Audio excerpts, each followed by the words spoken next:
ఆహ్వానాన్ని మన్నించి నిన్న ఈరోజు అఖిలాంధ్ర సాయి మాస్టర్ భక్త సమ్మేళనం ఈ 2 రోజులు జరిగిన కార్యక్రమానికి దేశం నలుమూలల నుండే కాకుండా ప్రపంచంలో అనేక ప్రాంతాల నుంచి విచ్చేసిన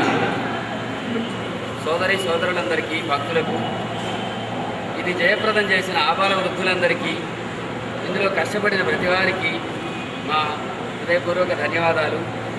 అది కూడా కాకుండా నెల్లూరు నగరంలో మొట్టమొదటిసారి వేలాదిగా నగరోత్సవం జరిగింది. దాంట్లో షిరిడీ నుంచి వచ్చిన సాయి పల్లకీలో భక్తులంతా నామస్మరణతో పూజ్యశ్రీ భరద్వాజ్ గారు యువతీ యువకులు మారినట్టయితే ఈ సమాజానికి గొప్ప భవిష్యత్తు ఉందని ప్రపంచానికి చాటి చెప్పినారు.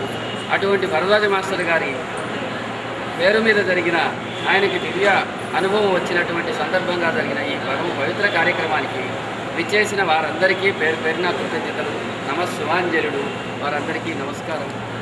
ఈ వివిధ పత్రికల వారు, వివిధ టీవీ ప్రోగ్రామ్స్లోంచి అనేక కార్యక్రమాల ద్వారా ప్రోత్సాహం ఇచ్చిన వారు, నేల నలుచెరగల దీని గురించి తెలియజేసిన వారు, ప్రొఫెసర్ సుబ్బరామయ్య లాంటి పెద్దలు, అదేవిధంగా సముద్రాల లక్ష్మయ్య లాంటి వదాన్యులు, అనేక మంది సాయి భక్తులు, గురుబంధువులు, అనేక సాయి మందిరాల వాళ్ళు, నిరుపేదలైనటువంటి జానపద కళాకారులు, వీళ్ళంతా ఈ కార్యక్రమంలో పాల్గొన్నారు. వీళ్ళందరికీ మేమందరం హృదయపూర్వకంగా నమస్కరించి సహకరించిన వారందరికీ కృతజ్ఞతాంజలి ఘటిస్తున్నాం, ధన్యవాదాలు అర్పిస్తున్నాం. ఈ విజయవంతమైన ఈ కార్యక్రమం నమస్కారాలు.